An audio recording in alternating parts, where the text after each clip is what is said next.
वाराणसी की गलियों में बसी एक पुरानी हवेली के भीतर आज हलचल कुछ ज्यादा ही थी। दरवाजे पर लगे आम के पत्तों की तोरण, गुब्बारों और फूलों की सजावट से साफ लग रहा था कि घर में कोई बड़ा आयोजन है। ये घर था शास्त्री परिवार का और आज उनके बेटे आदित्य की शादी थी। आदित्य एक सरकारी अधिकारी जो हाल ही में बनारस में पोस्ट हुआ था। शांत और संस्कारी स्वभाव का युवक था। उसके पिता रघुनाथ शास्त्री धार्मिक प्रवृत्ति के पर रूढ़िवादी सोच वाले थे।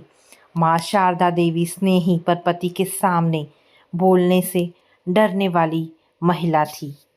उनकी एक ही बेटी प्रीति थी जो थोड़ी नकचड़ी थी। और इस शोरगुल और रस्मों के बीच आई थी नायिका सुरभि, एक मध्यम वर्गीय परिवार की होनहार लड़की जिसने हिंदी साहित्य में एमए किया था और पढ़ाने की इच्छा रखती थी। उसका सौंदर्य सादगी में छुपा था। बड़ी आंखें, शांत चेहरा और एक अलग सी गंभीरता। वो अपने पिता के बेहद करीब थी और अपने छोटे भाई की देखभाल में भी हमेशा आगे रहती थी।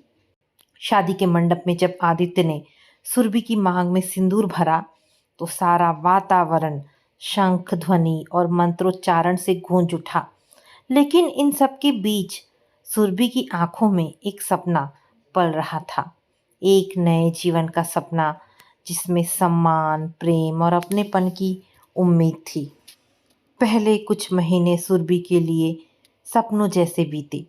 आदित्य उसे इज्जत देता था, बात बात में सलाह लेता और हर संडे उसे घाट घुमाने ले जाता। एक शाम आदित्य ने मुस्कुराते हुए कहा, सुरभि, तुम्हारी बातें बहुत दिलचस्प होती है। मुझे लगता है तुम्हें ज़रूर कहीं पढ़ाना चाहिए। सुरभि संकोच से, सच कहूँ तो मैं यही चाहती थी, लेकिन सोचती थी कि शायद तुम्हें बुरा लगे। आदित्य उसका हाथ पकड़कर कहता है, तुम मेरी पत्नी ही नहीं, मेरी बराबरी की साथी हो। जो सपना तुम्हारा है वो मेरा भी है। उस दिन सुरभि की आंखें भर आई। उसे लगा उसने सही जीवन साथी चुना है। शारदा देवी भी शुरू में उससे प्यार से पेश आई, पर भीतर ही भीतर उनकी रूढ़िवादी सोच खटक रही थी। एक पढ़ी लिखी बहू जो हर बात में तर्क करती थी। एक दिन रसोई में शारदा देवी और सुरभि के बीच ये संवाद हुआ। शारदा देवी कड़छी चलाते हुए, बहू औरत का असली धर्म तो घर संभालना है, ये नौकरी होकरी बाद में देखी जाती है। सुरभि नरम स्वर में, माँ जी, घर को संभालना मेरा पहला कर्तव्य है, लेकिन अगर मैं कुछ कर पाऊँ तो शायद इस घर का नाम भी रोशन हो। शारदा देवी ने कुछ नहीं कहा, पर उनकी चुप्पी बहुत कुछ कह गई। आदित्य और सुरभि की जोड़ी मोहल्ले में मिसाल बनने लगी। दोनों मंदिर जाते, गंगा आरती देखने बैठते और रात को छत पर चांदनी में देर तक बातें करते। एक बार आदित्य ने पूछा, सुरभि, अगर कभी मुझे कुछ हो जाए तो तुम क्या करोगी? सुरभि ने उसके मुंह पे हाथ रखते हुए कहा, छी छी, ऐसी अपशगुनी बातें भूल के भी मत करना। तुम्हारे बिना शायद फिर दुनिया ही ना हो मेरी। लेकिन ऐसा कुछ होगा ही क्यों, हम दोनों ऐसे ही जीवन भर साथ रहेंगे। पर नियति को तो बस खेल रचाना था। उनके खुशहाल जीवन में आता है एक ऐसा मोड़ जो सुरभि की पूरी दुनिया को पलट कर रख देता है। विवाह के लगभग 9 महीने बीत चुके थे। सुरभि अब घर की जिम्मेदारियों में रच बस चुकी थी। सुबह सुबह माँ जी के साथ पूजा की थाली सजाना, फिर आदित्य के टिफिन की तैयारी और कभी कभी दोपहर में अपने स्कूल की नौकरी के आवेदन भरना, यही दिनचर्या थी। एक सुबह आदित्य ऑफिस जाते समय सुरभि को देखते हुए मुस्कुराया। आदित्य हाथ थामते हुए, तुम्हारी ये चुप मुस्कान भी गजब करती है। शाम को जल्दी आ जाऊंगा, फिर मंदिर चलेंगे। सुरभि हंसते हुए, आज तुम्हारी पसंद की खीर भी बनाऊंगी, जल्दी आओगे ना, देर मत करना। आदित्य मुस्कुराते हुए, पक्का, आज तो घर जल्दी आऊंगा, और अगर आज तुम्हारे हाथ की खीर ना मिली तो हड़ताल कर दूंगा। ये मधुर वार्तालाप सुरभि के जीवन के आखिरी प्रेम भरे पल थे। शाम के 5 बजे का समय था। घर में टीवी चल रहा था। सास ससुर अपने कमरे में थे और सुरभि रसोई में खीर बना रही थी। अचानक दरवाजे पर जोर जोर से आवाज़ें आने लगी। भाभी, जल्दी आइए। बाबूजी। आदित्य के दोस्त राजेश का घबराया स्वर था। शारदा देवी दौड़ी, रघुनाथ जी बाहर निकले। सुरभि रसोई से भागती आई। दरवाजे पर खड़े राजेश की आंखें डबडबाई हुई थी। राजेश हिचकते हुए आ आदित्य को सड़क पर आगे कुछ बोल ना सका। रघुनाथ जी, क्या हुआ मेरे बेटे को? बोलो साफ साफ। ऑफिस से आते वक्त उनकी मोटरसाइकिल को एक ट्रक ने टक्कर मार दी। अस्पताल ले गए हैं, हालत नाजुक है। शारदा देवी चीख पड़ी, हे भगवान! सुरभि के ऊपर तो बिजली ही गिर गई। वो अपने होश में नहीं थी। उसकी खीर में आवाज नहीं थी, आंसू थे। जैसे तैसे खुद को घसीटते जब वे अस्पताल पहुंचे, तब तक सब कुछ खत्म हो गया था। आदित्य की जीवन लीला समाप्त हो चुकी थी। डॉक्टर ने जवाब दे दिया, माफ कीजिए, हमने पूरी कोशिश की लेकिन सिर पर गहरी चोट आई थी। खून ज्यादा बह गया, वह नहीं बच सके। सुरभि का सिर चकराने लगा। उसके कानों में सब कुछ गूंजने लगा। खीर बनाना, मंदिर चलना, हड़ताल कर दूंगा। वह वहीं गश खाकर गिर गई। उसकी दुनिया जैसे वीराने के सन्नाटे में डूब गई। अगले दिन आदित्य की अंतिम यात्रा थी। मोहल्ले भर में मातम पसरा था। हर कोई कह रहा था, ऐसे बेटे बहुत कम होते हैं। माँ बाप की सेवा के साथ अपनी नई नवेली पत्नी को भी बहुत सम्मान देता था। सुरभि बहू से कितना प्यार करता था। इतनी जल्दी क्यों चला गया? आदित्य, शायद अच्छे लोगों को भगवान जल्दी अपने पास बुला लेते हैं। सुरभि सफेद साड़ी में, आंखों में सूखे आंसू, हाथ में जल का लोटा लिए खड़ी थी। पंडित जी कहते हैं अब पत्नी अंतिम दर्शन करे। सुरभि कांपते हाथों से आदित्य का चेहरा छूती है और धीमे से कांपते होठों से कहती है, तुमने वादा किया था कि मुझे अकेला नहीं छोड़ोगे, फिर ये क्या किया आदित्य? उसकी बातों में कोई चीख नहीं थी, पर उसकी आंखों में एक ऐसा दर्द था जो हर देखने वालों को भीतर तक हिला रहा था। घर लौटी सुरभि अब शून्य में थी। कमरे में रखे आदित्य के कपड़े, किताबें, घड़ी, तकिया, सब उसे देखकर भीतर से तोड़ रहे थे। शारदा देवी रो रो कर बेहाल थी, पर उनकी रोने में एक पीड़ा कम और एक खालीपन ज्यादा था। बेटा खोने का दुख और समाज में विधवा बहू को लेकर आने वाली असहजता। रघुनाथ जी शांत थे, लेकिन उनकी आंखों में अब सुरभि के लिए कुछ अलग भाव झलकने लगे थे, जैसे एक बोझ। शाम को सुरभि आदित्य की तस्वीर के सामने बैठी थी। उसने धीमे स्वर में कहा, तुम गए नहीं हो आदित्य, मैं जानती हूँ तुम यहीं हो मेरे पास। सुरभि पूरी रात नहीं सोई, सिर्फ रोती रही। लेकिन ऐसा पहली बार था जब उस घर में किसी ने उसे नहीं कहा, कुछ खा लो बहू। सुरभि के ऊपर एक ऐसा वज्रपात हुआ था जब सुरभि के जीवन से उसका जीवन साथी चला गया। उसकी दुनिया एक पल में बदल गई। प्रेम से शून्यता में, सपनों से अकेलेपन में। अब सुरभि को जीवन के एक ऐसे अंधेरे दौर से गुजरना है जहां सहानुभूति नहीं, सवाल होता है, साथ नहीं, तिरस्कार मिलता है। अब धीरे धीरे ससुराल वालों का असली चेहरा सुरभि के सामने आने लगा। ताने, अपमान और एक विधवा के प्रति समाज का दोहरा रवैया दिख रहा था। आदित्य की मृत्यु के अब 20 दिन हो चुके थे। घर के कोनों में अब भी उसकी यादें बसी थी। तकिए की सलवटें, शर्ट की खुशबू और किताब के पन्नों के बीच रखा आदित्य का पत्र।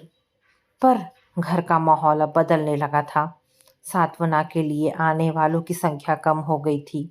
मोहल्ले की महिलाएं धीरे धीरे कहने लगी थी, अभी तो नई नई शादी हुई थी, कितनी जवान है, अब क्या जिंदगी है इसकी।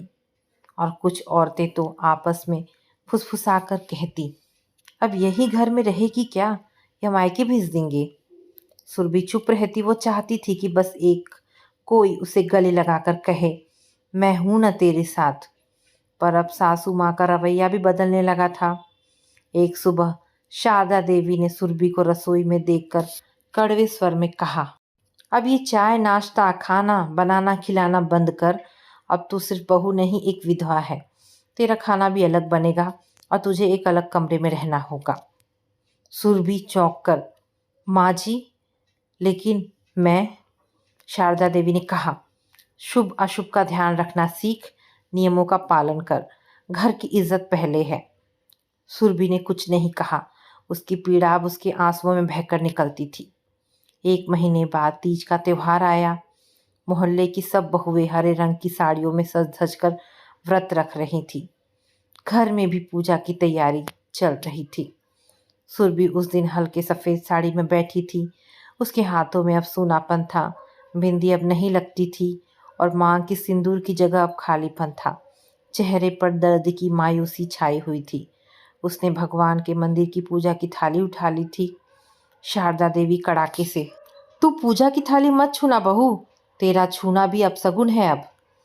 सुरभि धीमे से, पर माँ जी भगवान तो सबके हैं, क्या मैं उनकी पूजा भी नहीं कर सकती? शारदा देवी चिल्लाते हुए, अब तुझे एक विधवा वाला जीवन बिताना है। घर से, मंदिर से, रसोई घर से सबसे दूरी बनाए रखनी है। अब तेरा क्या हक रहा? जिस दिन मेरा बेटा गया तेरी किस्मत भी जल गई। सुरभि के हाथ में से पूजा की थाली छीन ली थी सास ने। उस दिन उसके आंसू नहीं गिरे, लेकिन उसकी आत्मा आत्मा कांप उठी। रघुनाथ शास्त्री अब सुरभि को अपशगुनी और अछूती समझते थे। वे उसे अपने सामने तक देखना पसंद नहीं करते। एक दिन वे अपने दोस्त से कह रहे थे, मेरे बेटे के जाने के बाद अब सुरभि का इस घर में रहने का कोई हक ही नहीं बनता, और कब तक हम उसे घर पर बिठाए रख सकते हैं? जवान भी है, समाज क्या कहेगा? मैं तो सोचता हूँ मायके भेज दूँ। ये शब्द सुरभि ने अपने कानों से सुने थे। वो चुपचाप सीढ़ियों पर बैठी रही, दीवार की दरारों में अपना नाम खोते हुए देखा। उसी रात सुरभि ने अपने पिताजी को फ़ोन किया। पिताजी, आप ठीक हैं? पिता विजय जी बोले, हम सब ठीक है बेटा, तू कैसी है? एक लंबा मौन। सुरभि धीरे से, क्या क्या मैं कुछ दिन के लिए आ सकती हूँ? पिताजी संकोच से, बेटा, अब तुम्हारा घर वही है। मायके में लोग सवाल करेंगे। दीपक की शादी अभी अभी हुई है और इतनी जल्दी तेरा मायके आना ठीक नहीं लगेगा। लोग तरह तरह की बातें बनाएंगे, वो अलग। सुरभि दुखी स्वर में, समझ गई पिताजी। फोन कट गया, पर सुरभि के मन में उम्मीद की जो किरण थी वो भी उसी के साथ कट गई।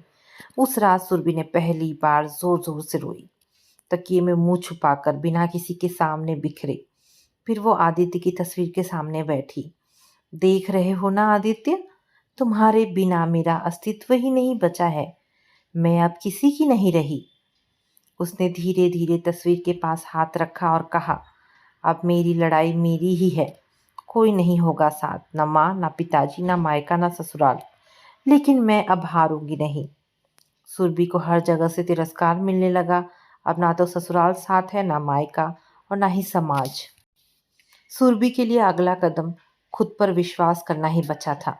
सास ससुर की बेरुखी, ताने, रिश्तेदारों के कटाक्ष, अब सुरभि ज़्यादा दिन तक बर्दाश्त नहीं कर पाई और उसने एक दिन फैसला किया कि वह अब मायके में जाकर रहेगी और अपने लिए कोई ना कोई रास्ता ज़रूर ढूंढ लेगी। पति की मृत्यु के 3 महीने बाद सुरभि एक दिन चुपचाप अपना छोटा सा बैग लेकर मायके आ गई। ससुराल वालों को कुछ कहने की ज़रूरत ही नहीं पड़ी।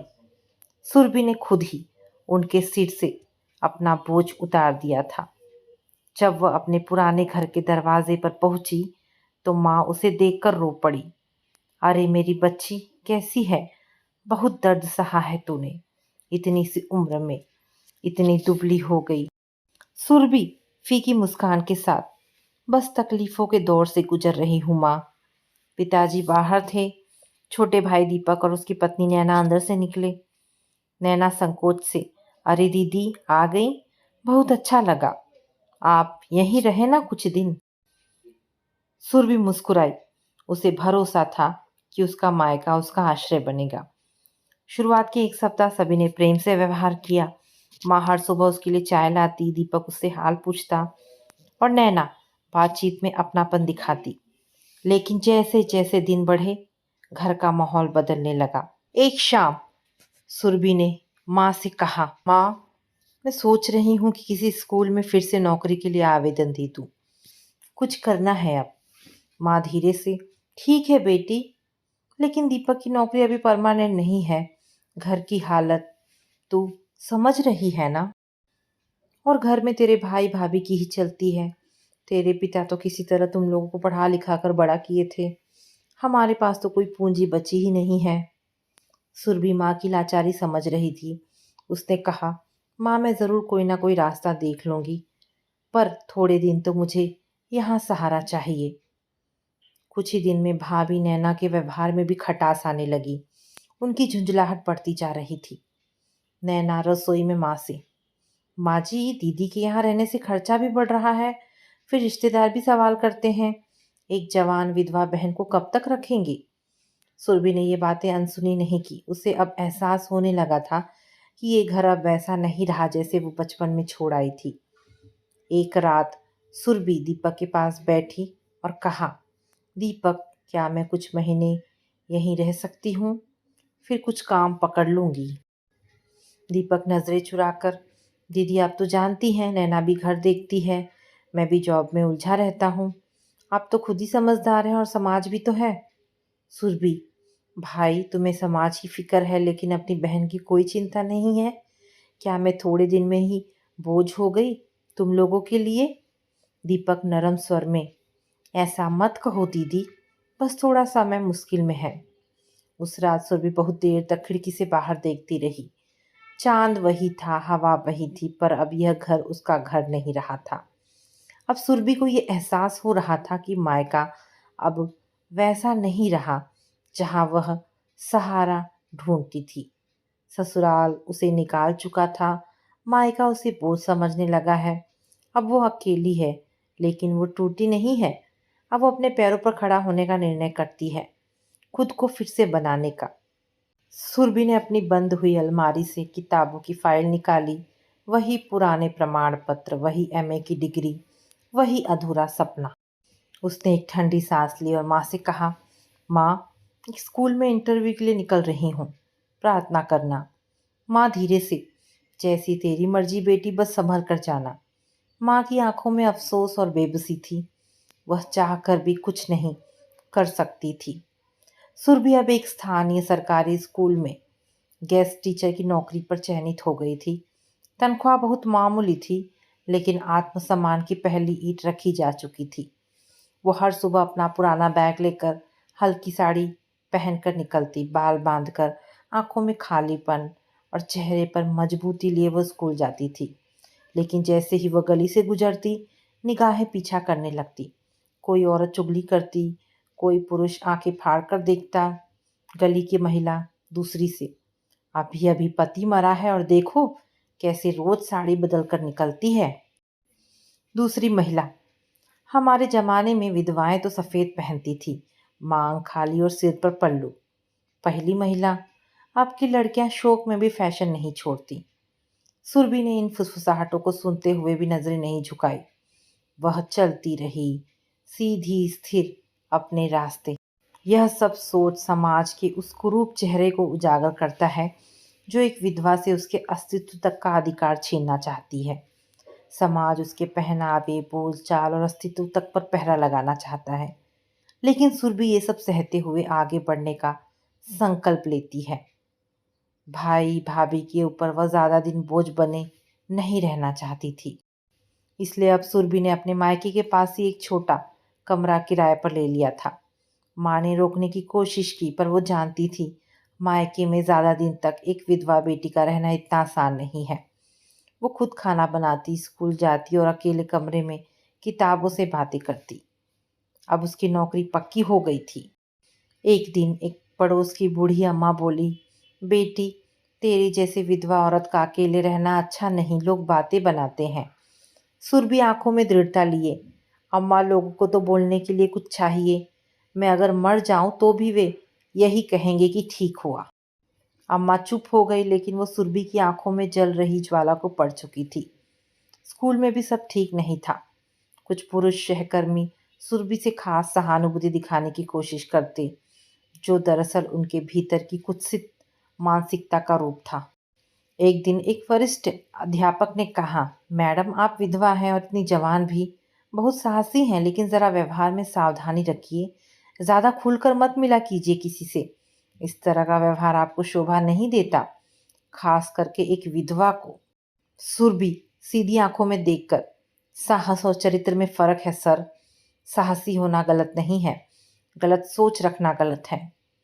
उनके मुंह से शब्द नहीं निकले, लेकिन सुरभि की पीठ पीछे अब उसकी चुगलियां तेज हो गई। एक दिन सुरभि मंदिर गई। पंडित ने जैसे ही उसे देखा रुक गया। पंडित सावधान स्वर में, माफ कीजिए बहन जी, आप विधवा है, आरती की थाली हाथ न लगाए, अशुभ होता है। सुरभि, पंडित जी, भगवान क्या सिर्फ सुहागनों के होते हैं? मेरे दुख में मेरा भगवान भी मुझसे रूठ गया है क्या? ये रीत है बहन, समाज की मर्यादा। सुरभि, फिर भगवान के द्वार पर मत लिखिए कि सबके लिए खुले हैं। आप जैसे लोग यहाँ पर भी बेबस और विधवा के साथ भेदभाव करने लगे हैं। उस दिन मंदिर में मौजूद लोगों ने पहली बार एक विधवा की आंखों में आक्रोश देखा। सुरभि को समाज, धर्म, नौकरी और हर रोजमर्रा की चीजों में विधवा होने का दंड भुगतना पड़ता है। उससे उसके रंग, वस्त्र, हंसी, पूजा, स्वतंत्रता, हर चीज छीनने की कोशिश होती है। पर वह अब झुकने वाली नहीं है।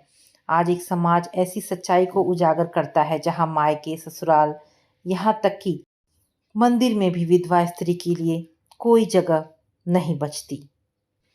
सुरभि को पिछले कुछ दिनों से तेज बुखार आ रहा था। डॉक्टर ने वायरल फीवर और कमजोरी बताई, साथ ही आराम की सख्त हिदायत दी। छोटे से किराए के कमरे में अकेले रहना, फिर काम पर जाना और फिर लौटकर खुद खाना बनाना। शरीर ने अब जवाब देना शुरू कर दिया था। आखिरकार माँ के कहने पर वह कुछ दिनों के लिए मायके चली गई। दरवाज़ा खुला तो माँ ने तुरंत उसे गले से लगा लिया। चेहरे पर चिंता थी। तेरा चेहरा तो पूरा सूख गया है बेटी, चल अंदर चल। सुरभि कमजोर मुस्कान के साथ, थोड़े दिन रुक जाऊं माँ, बस शरीर ठीक हो जाए। तू जितने दिन चाहे रह ले, मेरी ममता के द्वार तेरे लिए हमेशा खुली है। लेकिन यही अपनापन पूरे घर में नहीं था। भाभी नैना किचन में खड़ी थी, हाथ में छन्नी और चेहरे पर तटस्थ भाव। रात का खाना खाते हुए नैना ने सीधे कुछ नहीं कहा, लेकिन बातों बातों में जहर घोल दिया। नैना हल्के व्यंग में, वैसे तो कुछ लोग अकेले रहने में बहुत स्वाभिमानी होते हैं, लेकिन बुखार आते ही माँ बाप की याद आने लगती है। सुरभि धीमे स्वर में, हाँ, जब शरीर साथ नहीं देता तो मन अपनेपन की तरफ भागता है। नैना, अपनेपन की भी सीमा होती है दीदी। अब घर छोटा है, दीपक की भी जिम्मेदारियां हैं, और आप भी तो सरकारी नौकरी में हैं। सुरभि थोड़े कठोर स्वर में, सरकारी नौकरी में हूँ लेकिन अभी इंसान भी हूँ और बहन भी। नैना चुप हो गई, लेकिन उसने अपना इरादा जाहिर कर दिया था। तीसरे दिन सुरभि की तबीयत थोड़ी ठीक हुई तो वो बिस्तर से उठी, पर जैसे ही उसने देखा कि नैना खुद झाड़ू लगा रही है, वो पास आई। मैं कर देती हूँ भाभी। नैना बिना देखे, रहने दीजिए, अब तो आप मेहमान जैसी हैं। मेहमान ज़्यादा दिन तक नहीं रहते, और रोज रोज कौन कहे। उसके ये शब्द सुरभि के अंदर तक चुभ गए। वो चुपचाप कमरे में लौट गई। शाम को सुरभि को गलती से दीपक और नैना की बातचीत सुनाई दी। नैना झुंझलाकर, तुम्हारी बहन कब तक रहेंगी यहाँ? 2 दिन कहकर आई थी, अब हफ्ता हो गया। दीपक, क्या करूं नैना, माँ कुछ कहती नहीं, लेकिन तुम ठीक कह रही हो। नौकरी वाली औरत है, किराए पर रह सकती है, मायके कोई धर्मशाला थोड़े है। सुरभि ने तकिए में मुंह छिपा लिया। उसकी आंखें गीली थी। उसके मन में अब किसी भी अपने के लिए आक्रोश नहीं था, बस एक खामोश निर्णय था। भैया भाभी का तिरस्कृत व्यवहार, ताने उसे अंदर से और मजबूत बना देते हैं। सुबह सुबह वह उठी। माँ पूजा कर रही थी। सुरभि, माँ मैं वापस जा रही हूँ। माँ घबरा कर, बेटी तू पूरी तरह ठीक नहीं हुई अभी। सुरभि मजबूती से, ठीक हो रही हूँ माँ, और हर ताना, हर अपमान मुझे और मजबूत बना रहा है। मैं अब किसी के रहमो करम पर नहीं रहना चाहती। माँ आंखें भरकर, बेटी तू बहुत हिम्मत वाली हो गई है, लेकिन ये दुनिया नहीं बदलेगी। सुरभि मुस्कुराकर, दुनिया नहीं बदलेगी माँ, लेकिन मैं खुद को बदल रही हूँ, यही मेरी लड़ाई है। सुरभि का संघर्ष बढ़ता जा रहा था। जहाँ सगा भाई और भाभी उसे बोझ समझते हैं, पर ये अपमान उसे तोड़ता नहीं, एक लौ की तरह और प्रज्वलित कर देता है। अब सुरभि समझ चुकी थी, उसे अब किसी की दया नहीं बल्कि अपना आत्मबल चाहिए। समाज सुरभि को फिर से परिभाषित करने की कोशिश करता है, लेकिन वो खुद अपनी शर्तों पर जीवन जीने का फैसला लेती है। सुरभि अब धीरे धीरे अपने पुराने कमरे, स्कूल और खुद से जुड़ने लगी थी, लेकिन समाज उसे जुड़ने नहीं दे रहा था। हर तरफ एक ही सवाल, अब आगे क्या? एक दिन माँ उसे मिलने आई, साथ में मौसी और बुआ भी थी। चाय का कप हाथ में लेकर बुआ ने बात छेड़ी। सुरभि बेटी, जिंदगी में सबको दूसरा मौका नहीं मिलता है। तू जवान है, सुंदर है, पढ़ी लिखी भी है, तो क्यों जिंदगी यूं अकेले काटे? मौसी, देख बहन, मैंने तो एक अच्छा लड़का देखा है, तलाकशुदा है, सरकारी नौकरी है, बच्चा नहीं है, घर भी अपना है, और वे एक विधवा को अपनाने के लिए भी राजी हैं। माँ संकोच में, बेटी हम तो तेरा भला ही चाहते हैं, अब तुझसे शादी करके कोई बुरा थोड़े करेगा। सुरभि शांत स्वर में, क्या मेरी जिंदगी का मकसद सिर्फ किसी की पत्नी बनना है? बुआ चकित होकर, अरे तो क्या उम्र भर अकेली रहेगी? साथ चाहिए था माँ, पिताजी का, समाज का, भाई का, मगर जब जरूरत पड़ी तो सबने मुझे अकेला छोड़ दिया। अब जब मैं चलना सीख रही हूँ तो साथ का नाम लेकर फिर किसी पर निर्भर क्यों हो जाऊं? मौसी तनाव में, लोग क्या कहेंगे सुरभि? सुरभि मुस्कुराकर, लोग तो तब भी बोले थे जब मैं सफ़ेद साड़ी पहनती थी, और अब भी बोलेंगे अगर मैं रंगीन पहन लूं, तो क्यों ना मैं अब खुद के लिए जीना सीखूं। तीनों एक दूसरे का मुंह देखने लगी। रिश्तेदारों के जाने के बाद मोहल्ले में एक नई चर्चा शुरू हो गई। सुना है सुरभि ने शादी से मना कर दिया, दोबारा शादी नहीं करना चाहती, अकेले रहने की आदत हो गई है, अब तो पता नहीं किस किस के साथ घूमती होगी। कुछ तो बात होगी, अकेले कमाती है, कोई रोकने टोकने वाला नहीं है, शायद आज़ादी की आदत पड़ गई हो। सुरभि इन बातों को सुनती, लेकिन अब वह हर शब्द को ढाल बना लेती थी। समाज और रिश्तेदार उसे बार बार दूसरा विवाह करने की सलाह देते हैं, लेकिन वो अपने निर्णय से सबको चुप करा देती है। सुरभि अपने निर्णय से समाज को जवाब देती है। विवाह नहीं, आत्मनिर्भरता उसकी प्राथमिकता है। स्कूल में अब वह परमानेंट टीचर बन गई थी।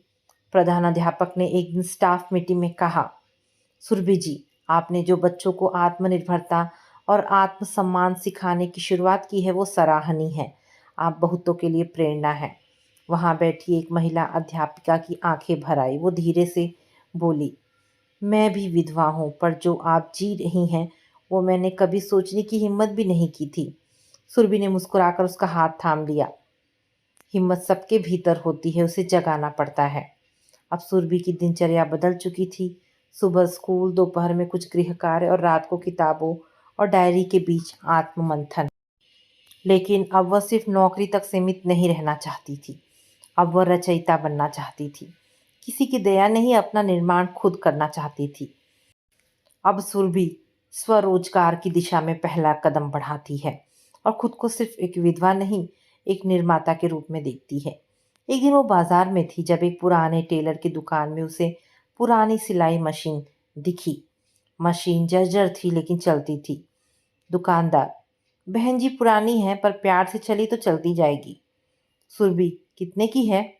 दुकानदार, 500 में ले जाओ। सुरभि ने बिना झिझके पैसे दिए। मशीन को कंधे पर आत्मगौरव की तरह उठाकर घर लाई। कोई भी काम छोटा नहीं होता, ये सोचकर वो शुरू में पास पड़ोस की महिलाओं के ब्लाउज, ड्रेस, बच्चों के कपड़े सिलने लगी। शुरुआती ग्राहक संकोचवश नहीं आए, लेकिन जब एक दिन मोहल्ले की एक महिला बोली, सुरभि बहन, आपका सिला ब्लाउज तो फिटिंग में एकदम शानदार है। दूसरी ग्राहक आई, उसने कहा, दीदी आपने जो ड्रेस सिली थी बहुत ही सुंदर लग रही है। तब से काम धीरे धीरे बढ़ने लगा।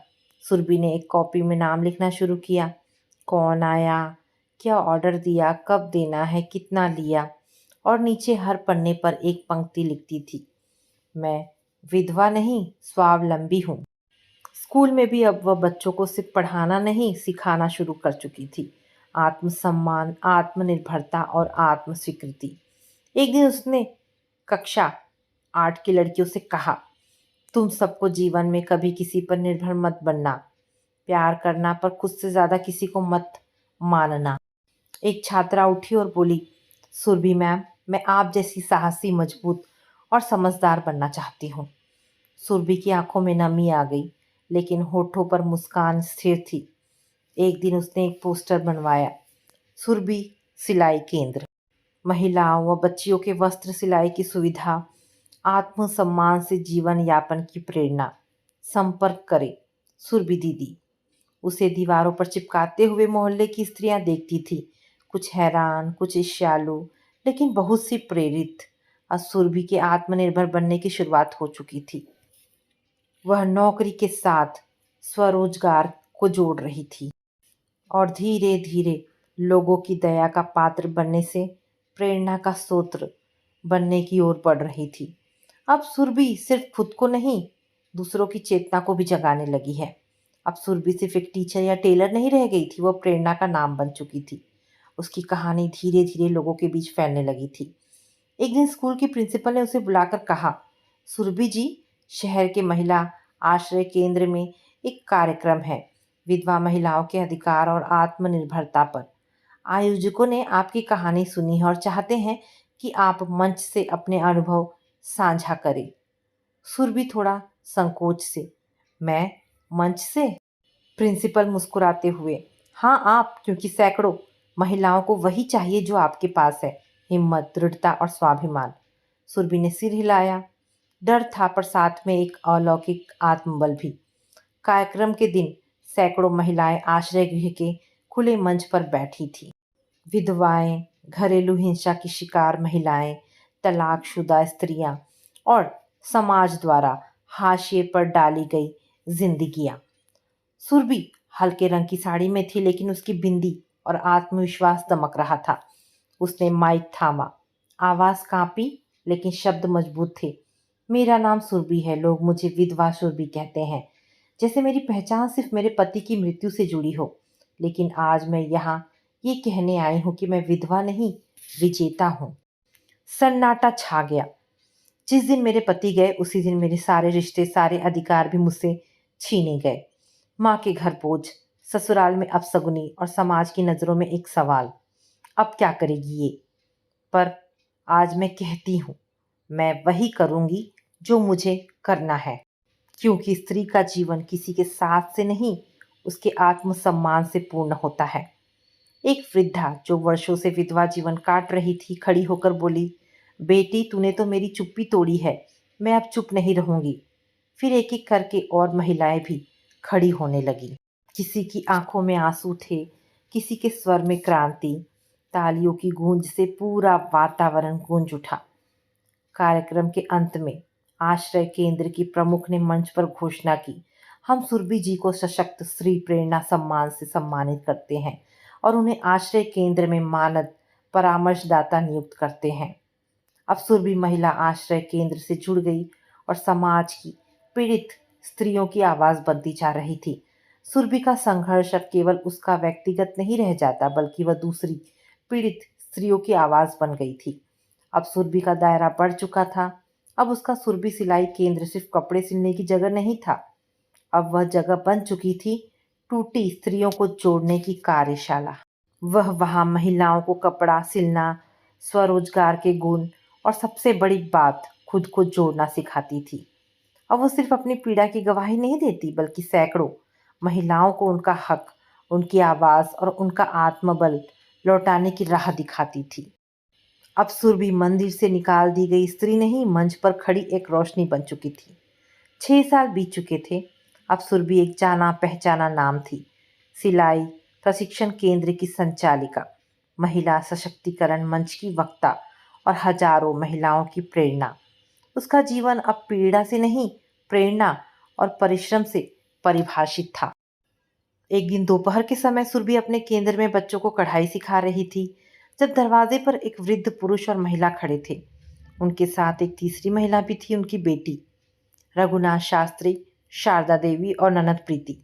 सुरभि ने उन्हें देखते ही पहचान लिया। मन में वर्षों पुराना दर्द जागा, पर चेहरे पर कोई कंपन नहीं। शारदा देवी थरथराती आवाज में, सुरभि बेटा, हमें पहचानोगी नहीं? सुरभि शांत स्वर में, पहचानती हूँ, जिस घर ने मेरी चूड़ियां उतरवाकर मुझे बेघर किया, उसकी तस्वीरें अब भी धुंधली नहीं हुई है?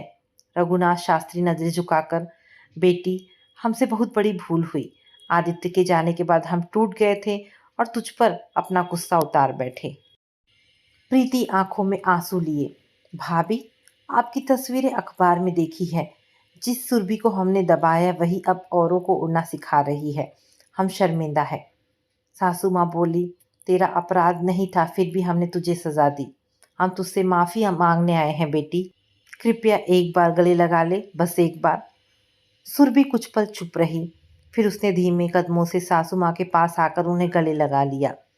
सुरभि फुसफुसाकर, माफ कर दूंगी, पर अब बेटी बनकर नहीं, उस स्त्री की तरह जो अपनी पहचान खुद गढ़ चुकी है।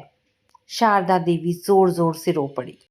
सुरभि ने उन्हें भीतर बुलाया, चाय बनाई, उनके सामने पानी रखा, पर अब वह सेवा कृतज्ञ बहू की नहीं, सम्मानित मेजबान की थी। रघुनाथ जी, बेटी, हम चाहते हैं कि तू फिर से घर लौट आए। तेरा और आदित्य बेटे का कमरा अभी भी खाली है। सुरभि मुस्कुराकर, जिस घर ने मुझे निकाला वहाँ की दीवारें मेरा स्वागत नहीं करेंगी बाबूजी। पर हाँ, मैं आपसे नफरत नहीं करती। मैं चाहती हूँ कि आप भी मेरे साथ समाज की पीड़ित महिलाओं के लिए कुछ करें। यही मेरी तरफ से माफ़ी है। ननद प्रीति कहती है, भाभी, क्या मैं कभी आपके इस केंद्र में काम कर सकती हूँ? सुरभि ने कहा, क्यों नहीं। तुम्हारी जैसी पढ़ी लिखी लड़कियां अगर जुड़ेंगी तो क्रांति और तेज होगी। शाम को सुरभि ने आदित्य की तस्वीर के सामने दिया जलाया। देख रहे हो ना आदित्य, जिस घर समाज ने मुझे त्याग दिया था, आज वही मेरे सामने सिर झुकाकर खड़ा था। लेकिन मैं टूटी नहीं, मैंने खुद को तरासा। अब मैं सिर्फ सुरभि नहीं, हजारों सुरभि की आवाज़ हूँ। शहर के सबसे बड़े सभागार में महिला आयोग द्वारा एक विशेष समारोह का आयोजन किया गया था। विषय था स्त्री, एक अस्तित्व, एक प्रेरणा। मुख्य अतिथि के रूप में मंच पर आमंत्रित थी सुरभि आदित्य शास्त्री, पूर्व विधवा, अब सशक्तिकरण की प्रतीक, वक्ता, शिक्षिका और सामाजिक संस्था स्वावलंबन की संस्थापक। सैकड़ों लोग मौजूद थे। स्कूल के छात्र छात्राएं, पीड़ित महिलाएं, सामाजिक कार्यकर्ता, अधिकारी, पत्रकार। फ्लैश चमक रहे थे, मोबाइल कैमरे रिकॉर्ड कर रहे थे, लेकिन सुरभि की आंखें मंच के पीछे लगी उस आदित्य की छोटी तस्वीर पर थी जो आयोजकों ने विशेष रूप से लगाया था। उसने मंच पर कदम रखा, चारों ओर सन्नाटा। फिर उसने बोलना शुरू किया। उसकी आवाज़ अब आत्मा की गहराई से निकल रही थी। मैं सुरभि आदित्य शास्त्री हूँ। मैंने जीवन में सब कुछ खोया, साथ ही घर, रिश्ते, पहचान। जिस दिन मेरे पति मुझे छोड़ ईश्वर के पास गए, उस दिन सिर्फ एक व्यक्ति नहीं गया, मेरी सारी सामाजिक मान्यताएं, सारे संबंध, सारे अधिकार भी मुझसे छीने गए। मैं विधवा बन गई, पर मैंने उस दिन से जीना नहीं छोड़ा, बल्कि उसी दिन जीना शुरू किया। मैंने देखा कैसे एक स्त्री से उसका अस्तित्व छीन लिया जाता है, सिर्फ इसलिए कि उसका पति नहीं रहा। पर मैंने ये तय किया कि मैं किसी की परछाई नहीं, अपनी रोशनी बनूंगी। आज मैं सिलाई करती हूँ, पढ़ाती हूँ, बोलती हूँ, बनाती हूँ, लड़ती हूँ, लेकिन झुकती नहीं, क्योंकि अब मैं विधवा नहीं, विजेता हूँ। पूरा सभागार तालियों से गूंज उठा। लोग खड़े हो गए। Standing ovation. कई महिलाओं की आंखों में आंसू बह रहे थे। किसी ने पहली बार एक विधवा को सिर उठाकर मंच पर बोलते देखा था। उसे मंच पर बुलाया गया। शहर के महिला आयोग की अध्यक्ष ने उसे एक सम्मान पत्र दिया, सुरभि शास्त्री को नारी आत्मबल सम्मान, जिन्होंने विधवा की परिभाषा को विकलता से नहीं, विजय से जोड़ा। कार्यक्रम के बाद सुरभि मंदिर गई, वही मंदिर जहां उसे कभी आरती से रोका गया था। आज वहां पंडित ने खुद आमंत्रित किया। पंडित, बहन, आज आपकी प्रार्थना ही इस मंदिर की सबसे बड़ी पूजा है। सुरभि ने घी का दिया जलाया, आंखें बंद की, प्रार्थना की, अपने लिए नहीं, उन हजारों स्त्रियों के लिए जो अब भी अंधेरे में थी। सुरभि एक साधारण स्त्री थी। विधवा बनने के बाद वो समाज के सभी मानदंडों का सामना करती है, तिरस्कार, ताना, उपेक्षा, अकेलापन और अपमान। लेकिन वो टूटती नहीं, बल्कि खुद को तराशती है। धीरे धीरे वह सिर्फ एक संघर्षरत स्त्री नहीं, एक प्रेरणा, एक आवाज़ और एक क्रांति बन जाती है। वह विधवा नहीं, विजेता थी। तो दोस्तों, आशा करती हूँ कहानी पसंद आई होगी। दोस्तों, अगर कहानी पसंद आई है तो प्लीज़ इसे लाइक और शेयर करें। दोस्तों, ऐसी ढेरों पारिवारिक और शिक्षाप्रद कहानी सुनने के लिए मिलते हैं एक नई कहानी के साथ। अगर आपको कहानी पसंद आई है तो प्लीज़ इसे लाइक करें। धन्यवाद दोस्तों।